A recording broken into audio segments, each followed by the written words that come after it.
Unit I. Receptive skills. Reading and listening skills. Chapter 1. The Financial Expert. By R. K. Narayan. An overview. Rasipuram Krishnaswamy Iyer Narayanaswamy, also known as R. K. Narayan, 1906–2001, is famous for simple and subtle narration in his literary works. Along with Raja Rao and Molk Rajanand, he was one of the most prominent and well-known writers of early Indian writing in English. Most of his stories were set in the fictional town of Malgudi. His works captured the essence of ordinary life. His first novel, Swami and Friends, was published in 1935. Besides novels, he wrote short stories, travelogues, condensed versions of Indian epics in English, and his memoir. Born to a schoolteacher father, he took the name R. K. Narayan at the suggestion of his close friend and another great author, Graham Greene. There are 14 novels in the oeuvre of R. K. Narayan. He sent the manuscript of his novel, Swami and Friends, to a friend in Oxford, and it eventually landed in the lap of Graham Greene, who helped to get the book published in 1935. Among the best received Narayan's novels are The English Teacher, 1945, Waiting for the Mahatma, 1955, The Guide, 1958, The Man-Eater of Malgudi, 1961, The Vendor of Sweets, 1967, and A Tiger for Malgudi, 1983. Narayan also wrote a number of short stories. The collections include Lolly Road, 1956, A Horse and Two Goats and Other Stories, 1970, Under the Banyan Tree and Other Stories, 1985, and The Grandmother's Tale, 1993.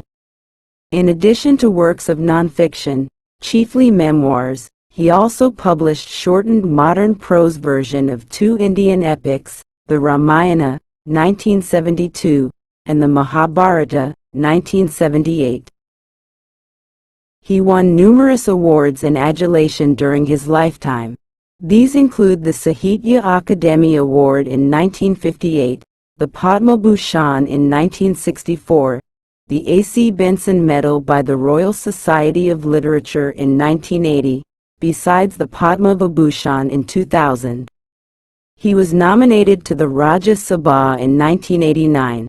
This great storyteller passed away on May 13, 2001 at the age of 94. About the novel. Margaya, aged 42, wants to make money in dishonest and unethical ways. He leads his life by advising and assisting the ordinary peasants who came to Malgudi to take loans from the Central Cooperative Land Mortgage Bank. Margaya conducts his business while sitting beneath a banyan tree. His business is assisting and advising the residents of Malgudi in obtaining loans from the bank. He carries a tiny box with him that has a pen, an ink pot, blank papers, and bank loan application papers. He is really passionate about accumulating cash. He wants to become wealthy in order to uphold his standing, reputation, and honor in the community. He fights with the bank secretary who ignores and taunts him. His enigmatic son Balu dumps his account book in the gutter. His financial career was ended by these two occurrences. On the advice of a priest, to perform Lakshmi Puja for wealth, he travels to a remote body of water to fetch red lotus. There he encounters Dr. Pal, who invites him to his home and provides him a book on bed life. Margaya was initially apprehensive about the book but eventually invested his interest. By selling his copyrights to his publisher partner for a one-time payment, he demonstrates his brilliance. He launches his money-lending business with this cash, demonstrates his skill at obtaining interest from his clientele once more. He opens a money depositing business. Guru Raj, the blanket vendor, is the first client that his friend Dr. Pal brings. More and more people started coming to Margaya to deposit their money to get attractive 20% interest rate that he offers on deposits. People took their cash out of the banks to deposit with him. A virtual downpour of cash came in. Margaya transported the cash in bags. He is unable to count all the money. He was now the wealthiest man in bank in Malgudi. He has acquired a luxury car and has grown rich. In order to escape the burden of homework, school, and exams, Balu, his son, fled to Madras. A letter is received reporting the death of Balu. To confirm the news, Margaya travels to Madras. Luckily, he finds Balu still alive and brings him back. He then marries him to a beautiful girl Brinda and purchases for the couple a new villa in Lali Extension. Dr. Pal, who has helped Margaya, now thorns up to be an evil spirit. He develops intimacy with Balu and his wife, visits the residents daily and plays cards with them. As if it is not enough, he spoils Balu. First, he eggs him on to demand from his father his share of the ancestral property and then takes him to a house of bad repute, inhabited by loose girls. When Margaya comes to know all this from Brinda, he gets enraged. 3. When he is about to return in midnight, he sees the baby Austin car stopping at the gate of Balu's house. Balu sets out of the car, whispers something in the ears of Pal, at which the loose girls, sitting in the back, begin to giggle. Margaya loses cool and control, drags Pal from the car, and beats him with his sandals so forcefully that blood oozes out from the cuts he received on his face. Pal takes revenge on Margaya. He spreads rumor that Margaya has become bankrupt. People pour in, Garau his house and clamor for their money. Margaya cannot pay all the deposit plus huge interest because he has not invested the deposit money. His life is now in danger. His elder brother, who has always helped him in crisis, brings the police and a lawyer. Margaya fills in the insolvency papers. The story now comes full circle. Margaya is now a poor person and thinks of restarting his banking business, sitting under the banyan tree. The character of Margaya. His real name was Krishna, but he was known as Margaya. He begins his career as a petty money lender, doing his business under a banyan tree in front of the Central Cooperative Land Mortgage Bank in Malgudi. He helps the shareholders of the bank to borrow money at a small interest and lend it to the needy at a higher interest.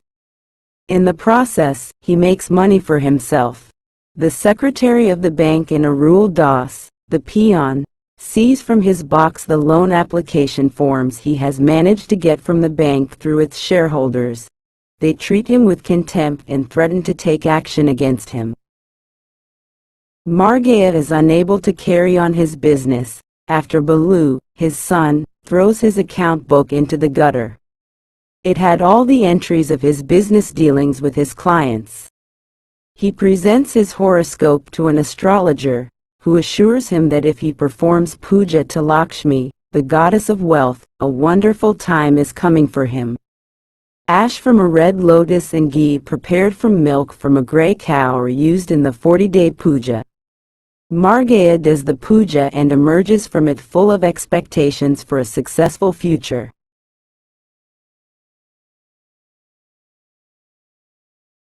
Dr. Pal, who sells him the manuscript of a book named Bed Life, for whatever ready cash.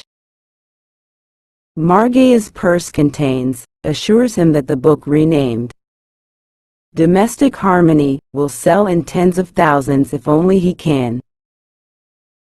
Find a publisher. Maiden Lal, a man from the north, reads the script and agrees to print and publish it on a 50-50 partnership basis. The book is at once popular and Margaya's fortune is made. Margaya is again ruined by his son, Balu. He had put him to school in great style, getting the blessings of his brother and sister-in-law next door. His wealth had enabled him to become the secretary of the school managing committee. He had engaged a private tutor for his son and instructed him to thrash the boy whenever necessary. But Baloo was not good at his studies. He failed to pass SSLC. Margaya attempts to persuade him to take the examination a second time.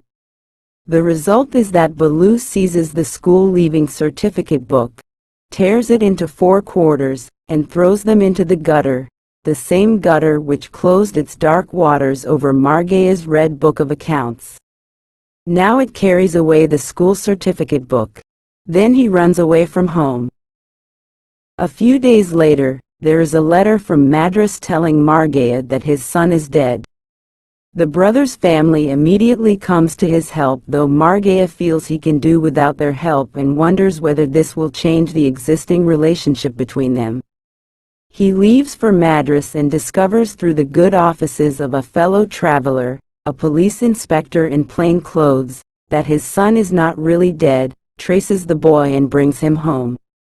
He wants to marry him to a girl named Brinda, the daughter of the owner of a tea estate in Mempi Hills. When a pundit after an honest study declares that the horoscopes of Baloo and Brinda do not match, he is curtly dismissed with a fee of 1 rupee. Another astrologer, whom Dr. Paul finds, gives it in writing that the 2 horoscopes match perfectly and is paid 75 rupees for his pains. Money can dictate the very stars and their courses. Baloo and his wife are helped to set up an establishment of their own in Lali Extension. Margaya, wishing to draw Dr. Pal away from his son, seeks his help in attracting deposits from black marketeers on the promise of interest of 29%. If I get 20,000 rupees deposit each day and pay 15,000 rupees in interest, I have still 5,000 rupees a day left in my hands as my own, Margaya calculates. Margaya grows rich. It is now necessary for him to have a car. Every nook and corner of his house is stuffed with sacks full of currency notes. He is on the right side of the police, contributes to the war fund when driven to do so, and works day and night with his accounts and money bags, though his wife is unhappy at his straining himself so much. One day Margaya visits his son in Lali Extension. He finds Brinda and her child. The girl cannot hold back her tears while narrating Baloo's activities. When Margaya gets out of the house, he finds a car halting in front of it, out of which emerges Baloo. His companions are Dr. Pal and a couple of women of the town. The enraged father pulls Dr. Pal out of the car, beats him and dismisses the 2 women with contempt. The next day Dr. Pal, with a bandaged face, whispers to all and sundry that things are not going well with Margaya's concern. Hundreds of people come to Margaya and ask for their deposits. All the accumulated wealth is disbursed. Still hundreds of people cannot be satisfied. The run on the bank leads to Margaya's filing of an insolvency petition. And thus, like a house of cards, the wealth Margaya had accumulated is blown away. He advises his son to take his place under the banyan tree with the old box. And when he says, "How can I go and sit there? What will people say?" he replies, "Very well, then I will do it." The theme of the novel is lust for money, but Margaya is no monster of greed and wickedness. R.K. Narayan, he has succeeded in humanizing him and showing that, despite his lust for money, he is a human being like us. The character of Dr. Pal. One of the key figures in the book, The Financial Expert, is Dr. Pal. He has a really complicated personality. He gave Margaya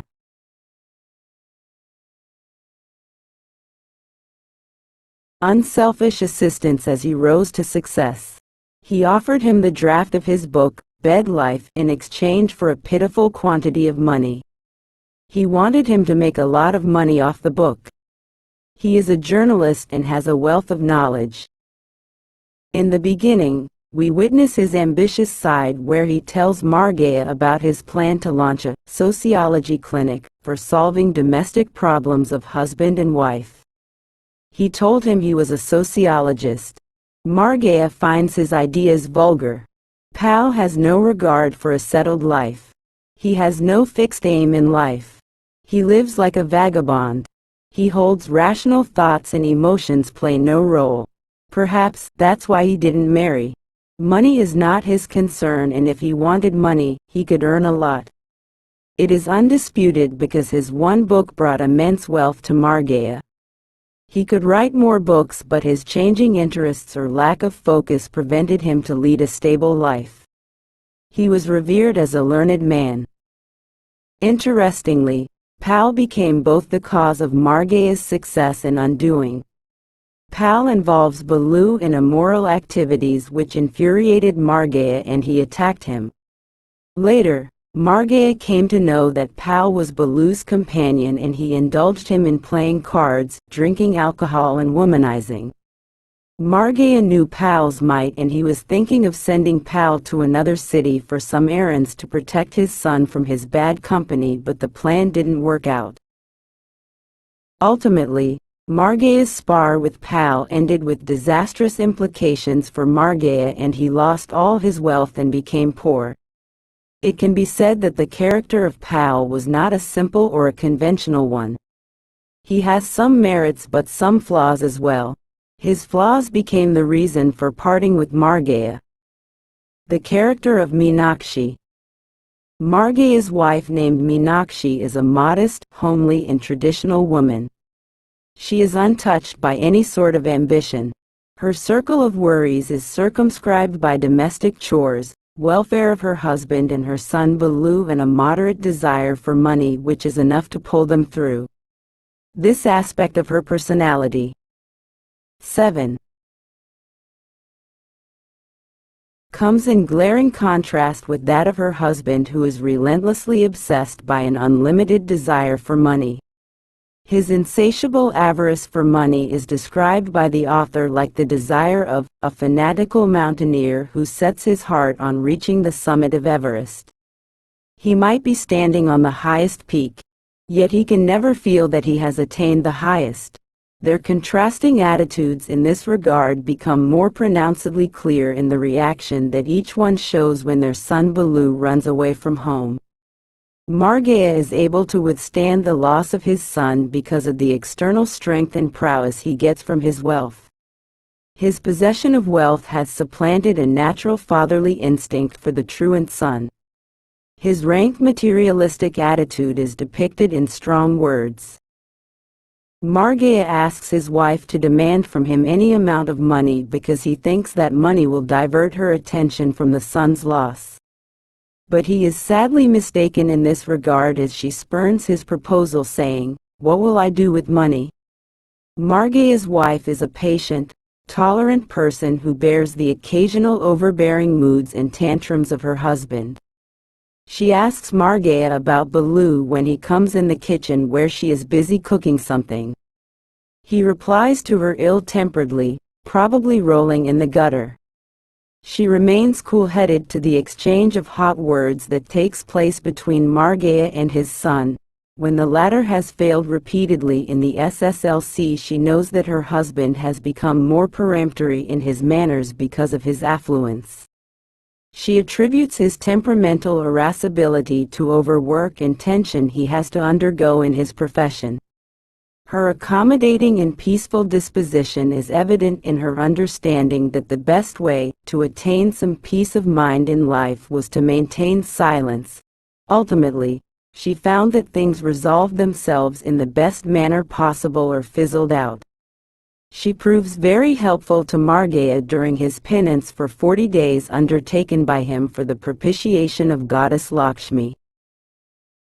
Sometimes a quarrel takes place between the two, but generally she avoids such scenes. He spends 100 rupees out of the 200 rupees he has got. 8. He hopes that he will get money as a miracle immediately after the conclusion of the puja. He does not move out of the house in pursuit of earning. She urges upon him to go out of the house to earn something. A quarrel ensues between the duo over this point. Further, Margaya tells her that he is giving up the publication of the book, Domestic Harmony, for two reasons. First, the sale of the book has gone down. Secondly, the book is vicious and corrupting for the young minds, and hence he does not want his name to be associated with it any longer. Her love for her only son, Baloo, is inexhaustible. She gives birth to him a decade after her marriage. She undergoes a course of penance and hardship for the well-being of the child. She, along with her husband, goes to the god at Tirupati, dressed in a saffron-dyed sari, had carried the infant in arms and walked behind him, as he went to 10 houses and begged alms. There are other instances in which she reiterates her deeply affectionate feeling for the son. She quarrels with her husband for his negligence in not protecting the child after Baloo's repeated failures in the SSLC. She prepares for him extra nourishing dishes and gives him extra dose of milk and fruits during the examination days, so that he is able to stand the strain. She remains lost in ideas about her son. Her condition is described in subtle words. The anonymous postcard bearing the news of Baloo's death tires out whatever patience is left in her. She weeps, cries, and rolls over the floor. Her hair is untied and her eyes are swollen. She looks like a stranger, with her face swollen and disfigured with weeping. A number of women, neighbors, Margaya's brother and his sister-in-law gather round her in order to console her. She prevails upon Margaya to go to Madras to verify the news. Despite his unwillingness, he goes there and discovers Baloo in a cinema theater with the help of a police inspector whom he meets coincidentally in the railway compartment while traveling to Madras.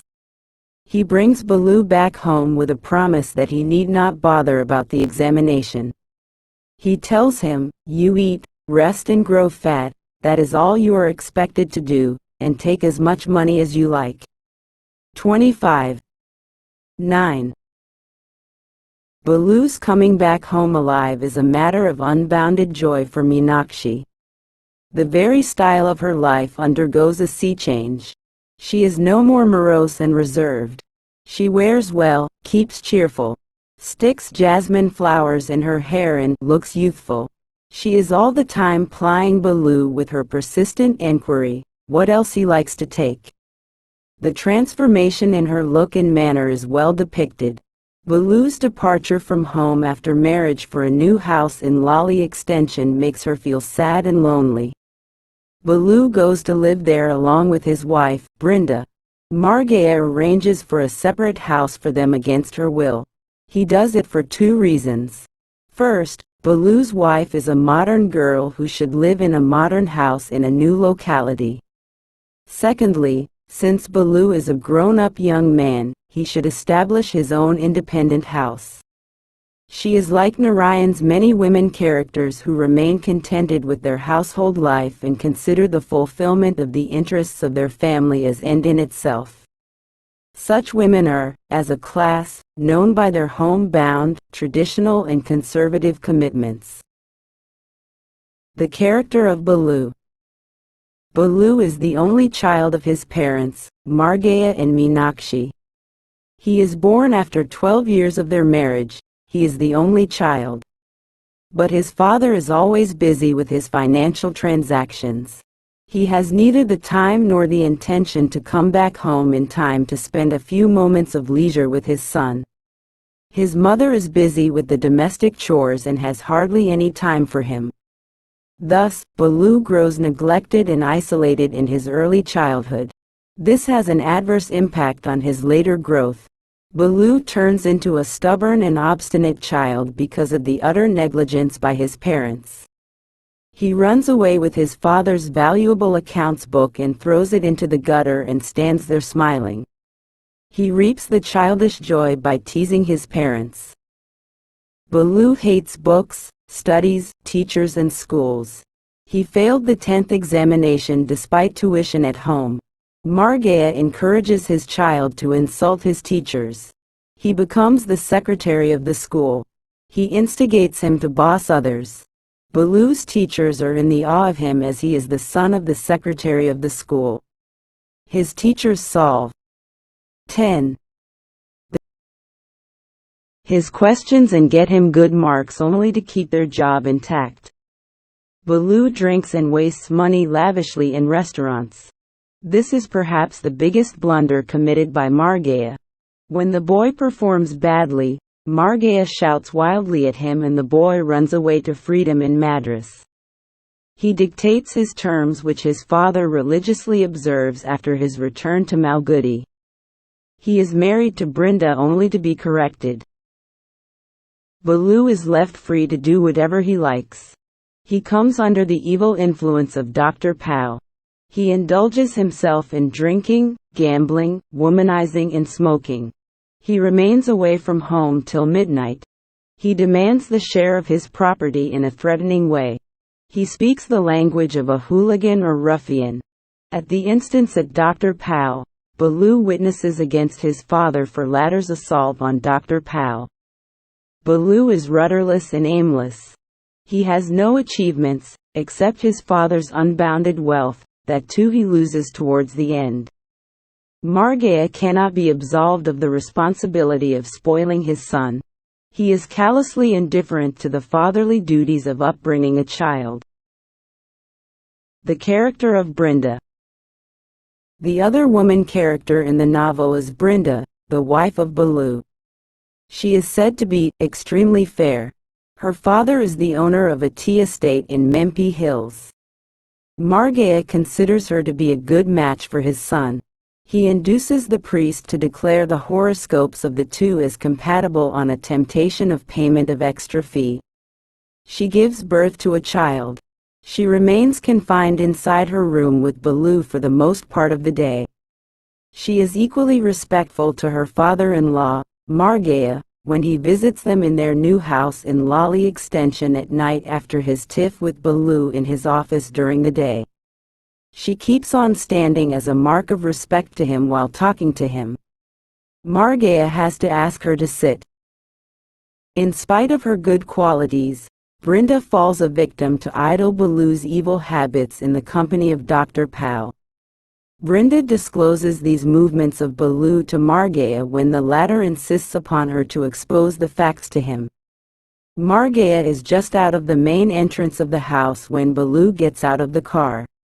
She calmly opens the door to let her husband come in and puts off the light of the house. Brinda shows a remarkable capacity for adaptability to changing circumstances or to ups and downs of life. Similarly, she views Baloo's wrong activities with accommodating attitude so that the peace and normalcy of their household is maintained. Moreover, when Margaya goes bankrupt and the new house has to be sold off, she returns with Baloo to her in-laws' house. She is unruffled and takes it as a part of life. The author's central concern in this novel is to build up Margaya's character, who is queerly possessed with a desire for establishing a financial empire. He seems to reach the crest all at once. But ironically, his so-called financial empire collapses in no time simply by his one misdoing, i.e., the beating of Dr. Pal, who later on spreads rumors against his financial transactions. He is reduced to insolvency and advises his son to start his career like him in front of the Central Land Mortgage Cooperative Bank under the banyan tree. He goes through the full cycle of fate and meets the situation of square one. Viewed against such a thematic pattern, the role of women characters becomes crucial. Summary. The Financial Expert is a 1952 novel by R.K. Narayan. It takes place, as do many other novels and short stories by this author, in the town of Malgudi. The central character in this book is the financial expert Margaya, who offers advice to his fellow townspeople from under his position at the banyan tree. He is a man of many aspirations, and this novel delves into some level of psychological analysis. The financial expert tells the story of the rise and fall of Margaya. Theme. The theme of the novel is lust for money, but Margaya is no monster of greed and wickedness. In his depiction of Margaya, Narayan humanizes him and shows that despite his lust for money, he is still a human being. The protagonist of the novel, Margaya, begins his career as a Evershine petty money lender doing his business under the banyan tree in front of the Central Cooperative Land Mortgage Bank in Malgudi. He helps the shareholders of the bank to borrow money at a small interest and lends it to the needy at a higher interest. In the process, he makes money for himself. The secretary of the bank in Arul Das, the peon, sees from his box the loan application forms he has managed to get from the bank through its shareholders. They treat him with contempt and threaten to proceed against him. This sets the path to improving his position. Balu, his spoilt child, throws his account book, containing all the entries of his transactions with his clients, into the gutter, and it becomes impossible for Margaya to resume his old practice. He shows his horoscope to an astrologer and is assured that good times will come for him if he offers puja to Lakshmi, the goddess of wealth. The puja is done for 40 days, with ash from a red lotus and ghee made of milk from a gray cow. Margaya goes through the puja with all rigor and at the end of it is full of a prosperous career. Dr. Pal, who sells him the manuscript of a book on bed life, for whatever ready cash Margaya's purse contains, assures him that the book named Domestic Harmony will sell in tens of thousands if only he can find a publisher. Maiden Lal, a man from the north, reads the manuscript and agrees to publish it on a 50-50 partnership basis. The book is at once popular and sells like hotcakes, and Margaya hits a fortune. Margaya is again ruined through his son Balu. He had admitted him in school in great style, getting the blessing of his brother and sister-in-law next door. His wealth had made him become the secretary of the school managing committee. This had armed him with enough power over the headmaster and the school staff. He had engaged a private tutor for his son and instructed him to thrash the boy whenever necessary. But Balu was not good at his studies. He could not clear his SSLC. He tried to persuade him to take the examination for the second time. The result was that Balu seized the school leaving certificate book, tore it into quarters and threw them into the gutter, the same gutter which closed its dark waters over Margaya's red account book, carrying away the school leaving certificate book. Then Balu ran away from home. A few days later there was a letter from Madras telling Margaya that his son was dead. The brother's family immediately comes to his help, though Margaya felt that he could do without their help and wondered if that would change the existing relationship between them. He left for Madras, discovered through the good offices of a fellow traveler, a police inspector in plain clothes, that his son was not really dead, traced the boy and brought him home. He wanted to marry him to a girl named Brinda, the daughter of the owner of a tea estate in Memphis Hills. When a pundit, after an honest study, declared that the horoscopes of Balu and Brinda did not match, he was curtly dismissed with a fee of 1 rupee. Another astrologer, whom Dr. Pal found, gave it in writing that the two horoscopes matched perfectly and was paid 75 rupees for his pains. Balu and his wife were helped to set up an establishment of their own in Lali Extension. Margaya, wishing to draw Dr. Pal away from his son, sought his help in attracting deposits from black marketers on the promise of interest of 29%. If he got 20,000 rupees deposit each day and paid 15,000 rupees in interest, he had still 5,000 rupees a day left in his hands as his own. Margaya became rich. It was now necessary for him to own a car. Every nook and corner of his house was stuffed with sacks full of currency notes. He was on the right side of the police, contributed to the war fund when driven to do so, and worked day and night with his accounts and money bags, though his wife was unhappy at his straining himself so much. One day Margaya visited his son in Lally Extension. He found Brinda and her child. The girl could not hold back her tears while narrating Balu's nocturnal activities. When Margaya got out of the house, he found a car halting in front of it, out of which emerged Balu. His companions were Dr. Pal and a couple of women in the town. The enraged Margaya pulled Dr. Pal out of the car, beat him and dismissed the two women with contempt. The next day Dr. Pal with a bandaged face whispered to all and sundry that things were not going well with Margaya's concerns. Hundreds of people swarmed Margaya and pressed him to return their deposits forthwith. All the accumulated wealth was dispersed. Still, hundreds of people could not be satisfied. The run on the bank led to Margaya's filing an insolvency petition. And thus, like a house of cards, the wealth that Margaya had accumulated was blown away.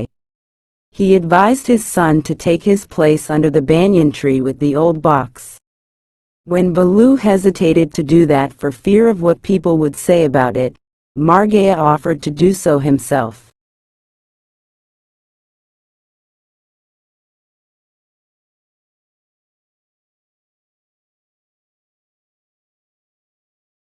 ಪರಿಚಯ. ಹಣಕಾಸಿನ ತಜ್ಞ 1952ರ ಕಾದಂಬರಿಯು R. K. ನಾರಾಯಣರವರು ರಚಿಸಿದ್ದರು. ಈ ಲೇಖಕರ ಅನೇಕ ಕಾದಂಬರಿಗಳು ಮತ್ತು ಸಣ್ಣ ಕಥೆಗಳು ಮಾಲ್ಗುಡಿ ಪಟ್ಟಣದಲ್ಲಿ ನಡೆಯುತ್ತದೆ. ಈ ಪುಸ್ತಕದ ಮುಖ್ಯ ಪಾತ್ರವೆಂದರೆ ಆರ್ಥಿಕ ತಜ್ಞ ಮಾರ್ಗಯ. ಆಲದ ಮರದ ಕೆಳಗೆ ಕುಳಿತು ತಮ್ಮ ಊರಿನವರಿಗೆ ಸಲಹೆ ನೀಡುತ್ತಿದ್ದರು. ಈತ ಮಹತ್ವಾಕಾಂಕ್ಷೆಯ ವ್ಯಕ್ತಿಯಾಗಿದ್ದು, ಈ ಕಾದಂಬರಿಯು ಕೆಲವು ಹಂತದ ಮಾನಸಿಕ ವಿಶ್ಲೇಷಣೆಯನ್ನು ಪರಿಶೀಲಿಸುತ್ತದೆ. ಈ ಕಾದಂಬರಿಯು ಮಾರ್ಗಯನ ಏರಿಳಿತವನ್ನು ಹೇಳುತ್ತದೆ. ವಿಷಯ: ಕಾದಂಬರಿಯ ಸಂಗತಿಯೆಂದರೆ ಹಣದ ಆಸೆ. ಆದರೆ ಮಾರ್ಗಯ ದುರಾಸೆ ಮತ್ತು ದುಷ್ಟತನದ ದೈತ್ಯನಾಗಿರಲಿಲ್ಲ. ಮಾರ್ಗಯನ ಚಿತ್ರಣದಲ್ಲಿ, ನಾರಾಯಣರವರು ಅವನನ್ನು ಮಾನವೀಕರಿಸಿ ಮತ್ತು ಹಣದ ದುರಾಸೆಯ ಹೊರತಾಗಿಯೂ ಆತನು ಒಬ್ಬ ಮಾನವ ಎಂದು ತೋರಿಸಲಾಗಿದೆ. ಸಾರಾಂಶ: ಕಾದಂಬರಿಯ ನಾಯಕ ಮಾರ್ಗಯ ಮಾಲ್ಗುಡಿಯ ಕೇಂದ್ರ ಸಹಕಾರಿ ಭೂ ಅಡಮಾನ ಬ್ಯಾಂಕಿನ ಮುಂಭಾಗದಲ್ಲಿರುವ ಆಲದ ಮರದ ಕೆಳಗೆ ಸಣ್ಣಪುಟ್ಟ ಲೇವಾದೇವಿ ಮಾಡುವವನಾಗಿ ತನ್ನ ವೃತ್ತಿ ಜೀವನ ಆರಂಭಿಸುತ್ತಾನೆ. ಈತ ಬ್ಯಾಂಕಿನ ಷೇರುದಾರರಿಗೆ ಕಡಿಮೆ ಬಡ್ಡಿಗೆ ಸಾಲ ಪಡೆಯಲು ಸಹಾಯ ಮಾಡುತ್ತಾರೆ ಹಾಗೂ 15 ಇನ್ ಅಗತ್ಯವಿರುವವರಿಗೆ ಹೆಚ್ಚಿನ ಬಡ್ಡಿಗೆ ಸಾಲ ನೀಡುತ್ತಾರೆ. ಈ ಪ್ರಕ್ರಿಯೆಯಲ್ಲಿ ಅವನು ತನಗಾಗಿ ಹಣವನ್ನು ಸಂಪಾದಿಸುತ್ತಾನೆ. ಬ್ಯಾಂಕಿನ ಕಾರ್ಯದರ್ಶಿ ಮತ್ತು ಗುಮಾಸ್ತನಾದ ಅರುಳ್ದಾಸ್, ಈತ ಷೇರುದಾರರ ಮೂಲಕ ಪಡೆಯುತ್ತಿದ್ದ ಸಾಲದ ಅರ್ಜಿ ನಮೂನೆಗಳನ್ನು ಇವನ ಪೆಟ್ಟಿಗೆಯಿಂದ ವಶಪಡಿಸಿಕೊಳ್ಳುತ್ತಾರೆ. ಇವರುಗಳು ಮಾರ್ಗಯನನ್ನು ತಿರಸ್ಕಾರದಿಂದ ನಡೆಸಿಕೊಂಡು ಅವನ ವಿರುದ್ಧ ಮುಂದುವರಿಯುವುದಾಗಿ ಬೆದರಿಕೆ ಹಾಕುತ್ತಾರೆ. ಇದು ತನ್ನ ಸ್ಥಾನವನ್ನು ಉತ್ತಮಗೊಳಿಸಲು ಹಾದಿಯಾಯಿತು. ಬಾಲು, ಈತನ ಹಾಳಾದ ಮಗು, ತನ್ನ ಗ್ರಾಹಕರೊಂದಿಗೆ ಎಲ್ಲ ವ್ಯವಹಾರಗಳನ್ನು ನಮೂದು ಹೊಂದಿರುವ ಖಾತೆಯ ಪುಸ್ತಕವನ್ನು ಚರಂಡಿಗೆ ಎಸೆಯುತ್ತಾನೆ. ಇದರಿಂದ ಮಾರ್ಗಯ ತನ್ನ ಹಳೆಯ ಅಭ್ಯಾಸವನ್ನು ಪುನರಾರಂಭಿಸಲು ಅಸಾಧ್ಯವಾಗುತ್ತದೆ. ತನ್ನ ಜಾತಕವನ್ನು ಒಬ್ಬ ಜ್ಯೋತಿಷಿಗೆ ತೋರಿಸಿದಾಗ, ಸಂಪತ್ತಿನ ದೇವತೆ ಲಕ್ಷ್ಮಿಗೆ ಪೂಜೆ ಸಲ್ಲಿಸಿದರೆ ಒಳ್ಳೆಯ ಸಮಯ ಬರುವುದಾಗಿ ಭರವಸೆ ನೀಡಿದರು. ಪೂಜೆಯನ್ನು 40 ದಿನಗಳ ಕಾಲ ಕೆಂಪು ತಾವರೆಯ ಬೂದಿ ಮತ್ತು ಕಂದು ಬಣ್ಣದ ಹಸುವಿನ ಹಾಲಿನ ತುಪ್ಪದಿಂದ ಮಾಡಬೇಕಾಗಿತ್ತು. ಪೂಜೆಯನ್ನು ಅಲೌಕಿಕವಾಗಿ ಮಾಡಿ, ಕೊನೆಯಲ್ಲಿ ಸಮೃದ್ಧ ವೃತ್ತಿಜೀವನದಿಂದ ತುಂಬಿರುತ್ತಾನೆ.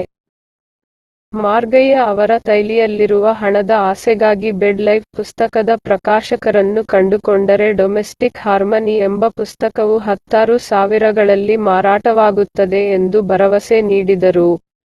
ಉತ್ತರ ಭಾಗದಿಂದ ಬಂದಂತಹ ಮದನ್ಲಾಲ್ ಹಸ್ತಪ್ರತಿಯನ್ನು ಓದಿ ಅದನ್ನು 50 ರಿಂದ 50 ಪಾಲುದಾರಿಕೆ ಆಧಾರದ ಮೇಲೆ ಪ್ರಕಟಿಸಲು ಒಪ್ಪುತ್ತಾನೆ. ಪುಸ್ತಕವು ಏಕಕಾಲದಲ್ಲಿ ಜನಪ್ರಿಯತೆ ತಂದು ಹಾಟ್ ಕೇಕ್ಗಳಂತೆ ಮಾರಾಟವಾಗುತ್ತದೆ. ಇದರಿಂದ ಮಾರ್ಗಯ್ಯನ ಅದೃಷ್ಟ ಹೊಡೆಯುತ್ತದೆ. ಮಾರ್ಗಯ್ಯ ಮತ್ತೆ ತನ್ನ ಮಗನಿಂದ ಹಾಳಾಗುತ್ತಾನೆ. ಪಕ್ಕದ ಮನೆಯಲ್ಲಿದ್ದ ಅಣ್ಣ ಮತ್ತು ಅತ್ತಿಗೆಯ ಆಶೀರ್ವಾದ ಪಡೆದು ಅವನನ್ನು ಶಾಲೆಗೆ ಸೇರಿಸಿದ್ದರು. ಈತನ ಸಂಪತ್ತು ಅವನನ್ನು ಶಾಲೆಯ ನಿರ್ವಹಣಾ ಸಂಸ್ಥೆಯಲ್ಲಿ ಕಾರ್ಯದರ್ಶಿಯಾಗುವಂತೆ ಮಾಡಿತು. ಇದರಿಂದ ಶಾಲೆಯ ಮುಖ್ಯೋಪಾಧ್ಯಾಯರು ಮತ್ತು ಸಿಬ್ಬಂದಿಗಳು ಒಂದು ಮೇಲೆ ಸಾಕಷ್ಟು ಅಧಿಕಾರ ದೊರೆಯಿತು. ಮಾರ್ಗಯ್ಯ ತಮ್ಮ ಮಗನಿಗೆ ಖಾಸಗಿ ಬೋಧಕರನ್ನು ನೇಮಿಸಿ ಅಗತ್ಯವಿದ್ದಾಗ ಹುಡುಗನನ್ನು ಥಳಿಸುವಂತೆ ಸೂಚಿಸಿದರು. ಆದರೆ ಬಾಲುವಿನ ಓದು ಚೆನ್ನಾಗಿರಲಿಲ್ಲ. ಇವನು ಎಸ್ಎಸ್ಎಲ್ಸಿಯನ್ನು ತೇರ್ಗಡೆ ಹೊಂದಲಿಲ್ಲ. 2ನೇ ಬಾರಿ ಪರೀಕ್ಷೆ ಬರೆಯುವಂತೆ ಮನವೊಲಿಸಲು ಯತ್ನಿಸಿದರು. ಇದರ ಪರಿಣಾಮವೇನೆಂದರೆ ಬಾಲು ಶಾಲೆ ಬಿಡುವ ಪ್ರಮಾಣಪತ್ರದ ಪುಸ್ತಕವನ್ನು ವಶಪಡಿಸಿಕೊಂಡು 4 ಭಾಗಗಳಾಗಿ ಹರಿದು ಮಾರ್ಗಯ್ಯನ ಕೆಂಪು ಖಾತೆಯ ಪುಸ್ತಕವನ್ನು ಮುಚ್ಚಿದ ಕಪ್ಪು ಬಣ್ಣದ ನೀರಿನ ಅದೇ ಚರಂಡಿಗೆ ಎಸೆದನು. ನಂತರ ಬಾಲು ಮನೆಯಿಂದ ಓಡಿ ಹೋದ. ಎವಶೈನ್.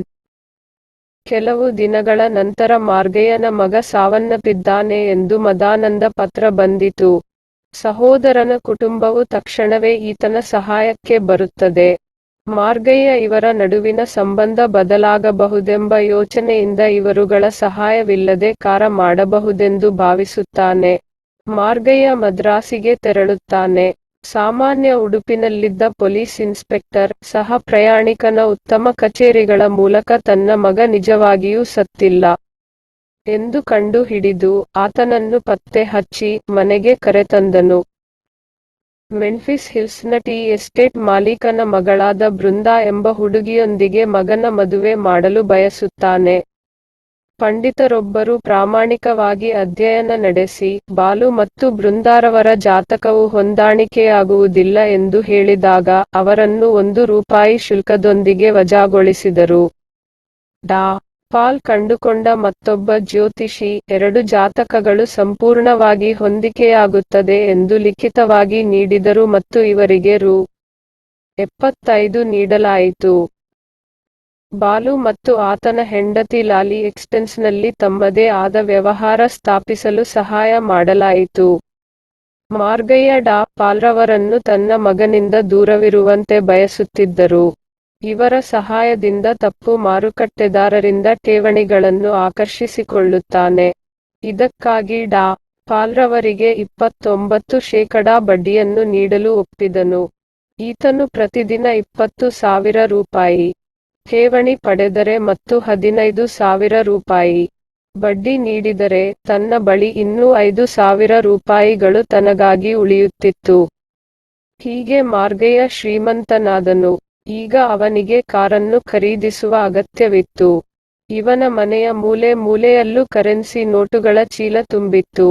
ಈತ ಪೊಲೀಸರ ಬಲಭಾಗದಲ್ಲಿ ನಿಂತು ಯುದ್ಧ ನಿಧಿಗೆ ಕೊಡುಗೆ ನೀಡುವಂತೆ ಪ್ರೇರೇಪಿಸಲಾಯಿತು. ತಮ್ಮ ಖಾತೆಗಳು ಮತ್ತು ಹಣದ ಚೀಲದೊಂದಿಗೆ ಹಗಲು ರಾತ್ರಿ ದುಡಿದರು. ಇವರ ಹೆಂಡತಿ ತನ್ನನ್ನು ತುಂಬಾ ಕಷ್ಟಪಡುವುದನ್ನು ಕಂಡು ಅತೃಪ್ತಿ ಹೊಂದಿದ್ದರು. ಒಂದು ದಿನ ಮಾರ್ಗಯ್ಯ ತನ್ನ ಮಗನನ್ನು ಲಾಲಿ ಎಕ್ಸ್ಟೆನ್ಸ್ನಲ್ಲಿ ಭೇಟಿ ಮಾಡಿದ. ಅಲ್ಲಿ ಬೃಂದಾ ಮತ್ತು ಅವಳ ಮಗಳನ್ನು ಕಂಡನು. ಬಾಲುವಿನ ರಾತ್ರಿಯಾಟವನ್ನು ಹೇಳುವಾಗ ಆಕೆಯ ಕಣ್ಣೀರು ತಡೆಯಲಿಲ್ಲ. ಮಾರ್ಗಯ್ಯ ಮನೆಯಿಂದ ಹೊರ ಬಂದಾಗ ಎದುರಿಗೆ ಕಾರು ನಿಂತಿರುವುದು ಕಂಡಿತು. ಕಾರಿನಿಂದ ಬಾಲು ಹೊರಹೊಮ್ಮಿದನು. ಡಾ. ಪಾಲ್ ಮತ್ತು ಪಟ್ಟಣದ 1-2 ಮಹಿಳೆಯರು ಇವರ ಜೊತೆಗಿದ್ದರು. ಇದರಿಂದ ಕುಪಿತಗೊಂಡ ಮಾರ್ಗಯ್ಯ ಡಾ. ಪಾಲ್ರವರನ್ನು ಕಾರಿನಿಂದ ಹೊರಗೆಳೆದು ಥಳಿಸಿ 2 ಮಹಿಳೆಯರನ್ನು ತಿರಸ್ಕಾರದಿಂದ ಹೊರಹಾಕಿದರು. 17 ಮರುದಿನ ಬ್ಯಾಂಡೇಜ್ ಹಾಕಿಸಿಕೊಂಡ ಮುಖದೊಂದಿಗೆ ಡಾ. ಪಾಲ್ರವರು ಮಾರ್ಗಯ್ಯ ಕಾಳಜಿಯಿಂದ ವಿಷಯಗಳು ಸರಿಯಾಗಿ ನಡೆಯುತ್ತಿಲ್ಲವೆಂದು ಪಿಸುಗುಟ್ಟಿದರು. 100 ಜನರು ಮಾರ್ಗಯ್ಯರನ್ನು ಹಿಂಬಾಲಿಸಿ ತಮ್ಮ ಠೇವಣಿಗಳನ್ನು ತಕ್ಷಣ ಹಿಂದಿರುಗಿಸುವಂತೆ ಒತ್ತಾಯಿಸಿದರು. ಸಂಗ್ರಹಿಸಿದ ಸಂಪತ್ತನ್ನೆಲ್ಲ ವಿತರಿಸಲಾಯಿತು, ಆದರೂ 100 ಮಂದಿಗೆ ಸಮಾಧಾನವಾಗಲಿಲ್ಲ. ಬ್ಯಾಂಕಿನ ಓಟವು ಮಾರ್ಗೆಯ ದಿವಾಳಿತನದ ಅರ್ಜಿಯನ್ನು ಸಲ್ಲಿಸಲು ಕಾರಣವಾಯಿತು. ಇಸ್ಪೀಟಿನ ಕಾರ್ಡ್ಗಳಂತೆ ಮಾರ್ಗೆಯ ಕೂಡಿಟ್ಟಿದ್ದ ಸಂಪತ್ತು ಹಾರಿ ಹೋಯಿತು. ಮಾರ್ಗಯ್ಯ ತನ್ನ ಹಳೆಯ ಪೆಟ್ಟಿಗೆಯೊಂದಿಗೆ ತನ್ನ ಮಗನಿಗೆ ಆಲದ ಮರದ ಕೆಳಗೆ ತನ್ನ ಸ್ಥಳವನ್ನು ಸ್ವೀಕರಿಸುವಂತೆ ಸಲಹೆ ನೀಡಿದ. ಇದರ ಬಗ್ಗೆ ಜನ ಏನು ಹೇಳುತ್ತಾರೋ ಎಂಬ ಭಯದಿಂದ ಬಾಲು ಅದನ್ನು ಮಾಡಲು ಹಿಂದೇಟು ಹಾಕಿದಾಗ ಮಾರ್ಗಯ್ಯ ಸ್ವತಃ ಹಾಗೆ ಮಾಡಲು ಮುಂದಾದರು.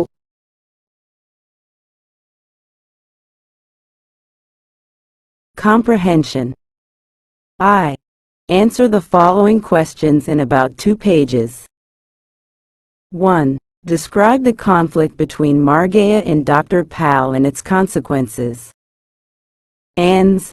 After Balu settled in his new house, Dr. Pal became a regular visitor there.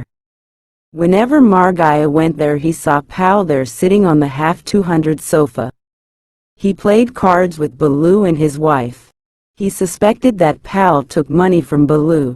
He did not like that a writer of obscene books should remain in the company of his young Balu and daughter-in-law, Brinda. He feared that Pal would be reciting to them passages from domestic harmony, thus corrupting the young impressionable minds. He wondered what Balu would do under the circumstances. He therefore wanted to separate Pal from Balu and his wife. In order to wean away Balu from Pal, he thought of employing Pal in some business. It was the only way of making it unnecessary for Pal to go to his son and daughter for money. So he offered Dr. Pal to work with him to earn 1,000 rupees. When Pal readily agreed to work for him, Margaya delivered him a lecture on money conditions in the market created by war. He made him a tout in his new business of banking. But his plan disassociating Pal from the youngsters failed. Dr. Pal became successful in corrupting the good-for-nothing Balu, and he began 20. To take him to the prostitutes, and thus he wrested from him a lot of money. He actually wanted to take a heavy amount of money from Balu, and therefore he had instigated him to demand from his father his share of the ancestral property. After his quarrel with his son on the issue of the share of property, Margaya felt very restless. After closing his accounts, putting away the cash and gobbling his food, he started for his son's house. He thought that he was very severe to his son as he had slapped his face. He thought he ought to be more sympathetic to his son and should have considered his problems sympathetically. He thought that his son was really hard up and he should investigate into his problems. He thought of taking him into his business so that he might have a better position and standing. But, he thought, Balu should have had more sense, and Balu had no business to upset him. When he remembered the demand for the share of property, he became so angry that he thought of turning back again. But he then thought that he had no other time to meet him and to know what ailed him. He reached the house of Balu. As the door creaked, Brinda, his daughter-in-law, came. Margaya asked her where Balu was. Brinda replied that he had not returned home as yet. When Margaya asked where he had gone, she told that he had gone to cinema. When he sympathized with her, she burst into tears, and then she narrated the whole story. The story ran like this. Dr. Pal, the villain of the story. She told that Balu used to go every day and returned late. Dr. Pal was his constant companion. They gathered in a house and played cards. It was the house of a man who called himself a theatrical agent. She had learnt from their servant that there were a lot of girls also in the building. Pal had something or the other to do with these people and picked Balu up in his car. They sat there continuously playing cards till midnight. They chewed tobacco and betel leaves. Sometimes they drank also. All of them, men and women, were very free with one another. They dropped down where they sat and slept. They were sick when they drank too much. The description she gave was revolting. Brinda had learned all this from the maid-servant whose uncle worked in that house. When Margaya asked her for how long this had been going on, She replied that it was going for months. When Margaya asked her why she did not tell him about all this, she told that Baloo had threatened her to drive her out from the house if she told all this. She told that it was all Pal's doing, and asked him if he could separate Pal from her husband. Margaya brooded over it darkly. He now understood why Baloo was demanding his share of the property. It was Dr. Pal who had instigated him. He became restless to punish Pal. But Pal was a strong man and the backbone of his business. He was torn between caution and rage. God knew where it would lead if he alienated Pal's sympathies. The fellow might do anything. He planned to separate his son from Pal without a fuss, and then to deal with his son separately. He would tempt Pal to go out of the town on the pretext of a contract. But if trust was gone, he thought it would be dreadful. Margaya's problem was that he could keep Pal neither in the city nor outside the city. Whatever, he had to use utmost caution. He asked Brenda not to worry and assured her that he would set Baloo right. He told her that he would see this the next day and send her mother-in-law. He then asked her to shut the door. The scene of Pal's punishment. The conflict has already taken place. Tension has mounted high. The scene, in which Dr. Pal is thrashed, comes a bit earlier. As Margaya was closing the wicket gate, Dr. Pal's Austin car drew up. The moment the rattling of its engine was heard, the veranda light was switched on again and the bolt was drawn with a pat. Baloo got down from the car. He leaned his elbow on the door and whispered something to Dr. Pal. At this, Pal burst into laughter. The girls giggled from the back seat of the car. They did not see Margaya. Margaya now could not restrain himself. All his caution and discretion were swept away. He dashed to the other door of the car near the driving seat and dragged him out as Baloo on the other side was bidding him good night. It came suddenly. Dr. Pal staggered out. Margaya took off one of his sandals and hit him. 22. With it, he continued hitting him with such a tremendous force that Pal could neither protest nor could protect himself. He was blinded by pain. Blood oozed out from the cuts on his face. The girls began to scream. When Baloo asked his father what had come over him, Margaya called him an idiot and pushed him towards the gate. Baloo's wife came forward and asked him where he was hurt.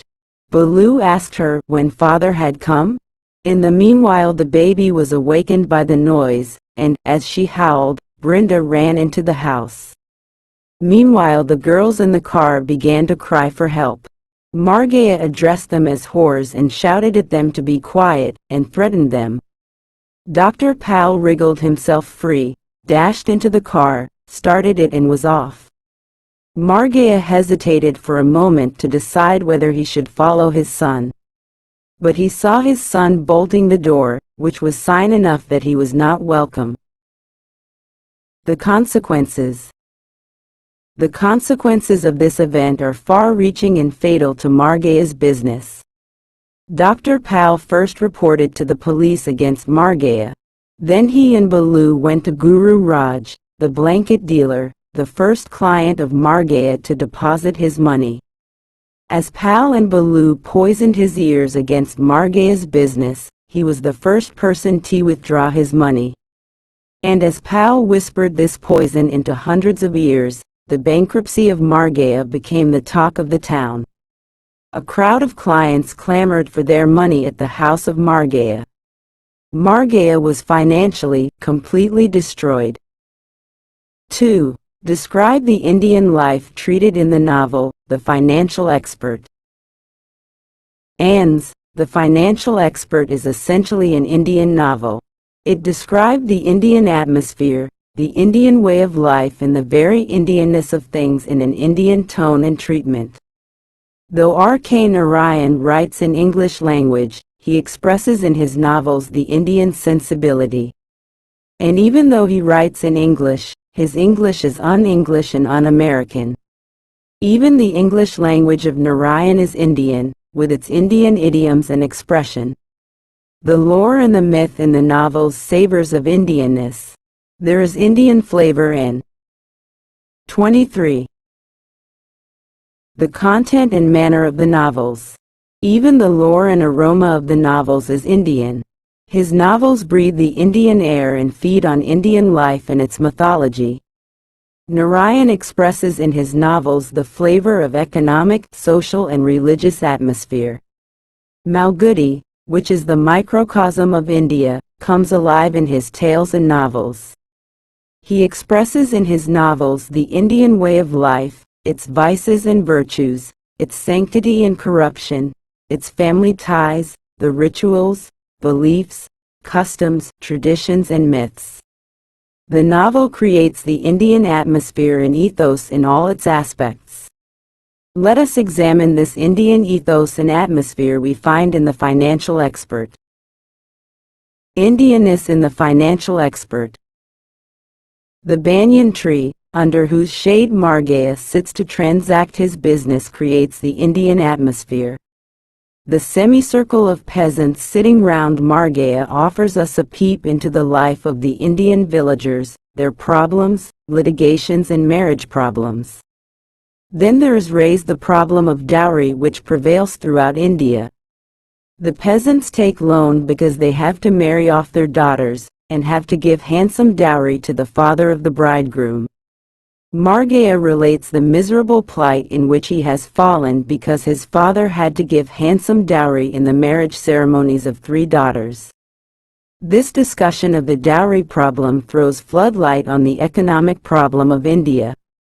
When Margaya wants to tidy himself up, he wears the lace-edged dhoti. The dhoti is worn in India, and offers the foreigners a look into the fashions of dress prevailing in India. Margaya feels sad because his wife looks plebeian in her patched, discolored sari. The sari is typically Indian dress. The dhoti in India is worn in different ways. Narayan differentiates between 2 styles of wearing dhoti in the following words. Margaya had elaborately tied up his dhoti, with folds going up, in the dignified Pune style, instead of the southern fashion, looked down upon by people of other provinces. He offers us a peep into the working of the handloom weavers as follows. All along the lane they had set up weaving frames with yarns dyed in blue and hung out to dry on them. 24.